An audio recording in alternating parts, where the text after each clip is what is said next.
بسم الله الرحمن الرحيم ونفس وما سواها فألهمها فجورها وتقواها قد أفلح من زكاها وقد خاب من دساها. أعوذ بالله السميع العليم من الشيطان اللعين الرجيم. بسم الله الرحمن الرحيم. وبه نستعين إنه خير الناصر ومعين، ثم أفضل الصلاة وأتم السلام على أشرف خلق الله سيدنا محمد وعلي الطيبين الطاهرين وأصحابه المنتجبين، وبعد. إخوة في الدين، أحييكم بالتحية الإسلامية، يقول السلام عليكم ورحمة الله وبركاته. Une fois de plus, bienvenue chers frères et sœurs en Dieu. Nous allons parler toujours, c'est la suite de nos propos sur Yazid ibn Muawiyah. Yazid ibn Muawiyah, lorsqu'il échoua toutes les tentatives de l'allégeance de l'imam Hussein,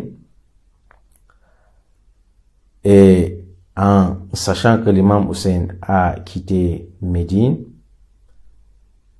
nous allons un peu avancer avec l'histoire pour parler de ce que Yazid a fait à Médine et à la Mecque. Car cela s'est passé tout juste après la mort de l'imam Hussein, après le massacre de l'imam Hussein. Lorsque l'imam Hussein alayhi salam fut tué, martyrisé, les gens de Médine ont commencé à s'interroger sur le khilafat de Yazid ibn Muawiyah. Vous savez que lorsque l'imam Hussein fut tué à Karbala, la tête de l'imam Hussein fut transportée vers Cham, actuelle Syrie, là où était le fief des Omeyyades. C'est là où était leur royaume.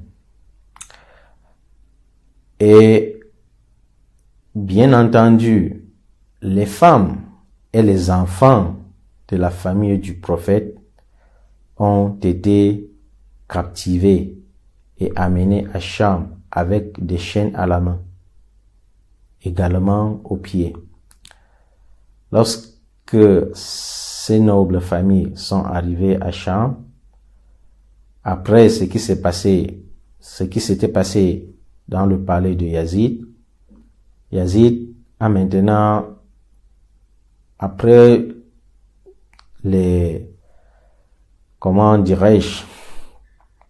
après la contestation des gens de Cham, des Chamites, Yazid a décidé donc de ramener la famille du prophète à Médine. Lorsque Zainab alayhi salam arriva à Médine, elle commença à parler de ce qui s'est passé à Karbala, de ce qui s'est passé à Cham.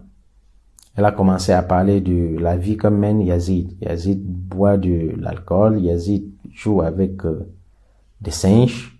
Cela a révolté aussi les gens de Médine. Les Médinois ont commencé aussi à se rebeller contre Yazid. Yazid, en ayant au courant de ces rébellions, il envoya un escadron de 1000 hommes, de 10 000 hommes, autant pour moi, pour prendre l'allégeance des gens de Médine. Ou à défaut, si ces derniers n'acceptaient pas l'allégeance à Yazid, ils devaient les massacrer. C'est ce qui s'est passé lorsque ces contingents des militaires arriva à Médine et que les Médinois refusèrent de prêter l'allégeance à Yazid. Il commença à tuer les musulmans, tuer les enfants, les femmes, ainsi que des vieillards. Et leur chef de guerre leur avait autorisé 3 jours de libertinage, de faire tout ce qu'ils peuvent faire à ces Médinois. D'où, en ces 3 jours, ces soldats viola des femmes, des enfants et fait même avorter des femmes enceintes. C'est ce qui s'est passé à l'époque de Yazid que les musulmans ont suivi. Après cela, comme cela ne suffisait pas, après cet acte odieux, Allah subhanahu wa ta'ala répliqua en tuant ces chefs de guerre qui étaient à la tête de ces soldats. Après, Hussein ibn Numayr prend le règne pour aller attaquer la Kaaba. Car à la Mecque, il y avait aussi le petit-fils du calife Abu Bakr, Ibn Zubayr. Ibn Zubayr, lui, il s'était autoproclamé aussi calife du Hijaz. Hijaz qui était la péninsule arabique de l'époque. Lui, c'est lui qui était à la Mecque comme khalifa. Hussein ibn Numayr, qui était le chef de guerre après ce qui s'est passé à Médine, se dirigea vers la Mecque pour aller prendre la régence des Mecquois. En cours de route, maintenant, il arriva dans un endroit où les partisans de Ibn Zubayr arriva pour essayer de faire un traité de paix avec eux. C'est ce qui s'est passé. Mais après cela, lorsque la nuit tomba, Hussein ibn Numayr et l'armée de Yazid ont attaqué la Kaaba avec des catapultes, donc en lançant des feux pour détruire la Kaaba. Donc ils ont incendié la Kaaba, car ils savaient que Ibn Zubayr, c'est grâce à la Kaaba qui se cache et que certains musulmans l'ont suivi. Donc ils ont décidé de détruire la Kaaba. Voyez-vous l'acte qu'a posé Yazid. Vous savez que même les polythéistes avant l'islam, la Kaaba était sacrée pour eux. Et vous savez aussi l'histoire des Ashab al-Fil, l'armée de Abraha qui avait voulu détruire la Kaaba. C'est que Allah subhanahu wa ta'ala a fait de ces gens.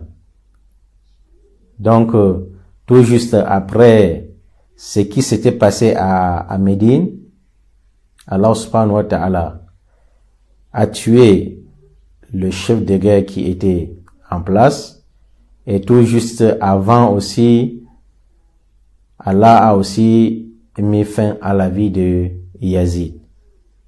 Donc, c'était la punition qu'Allah avait réservée à ces tyrans.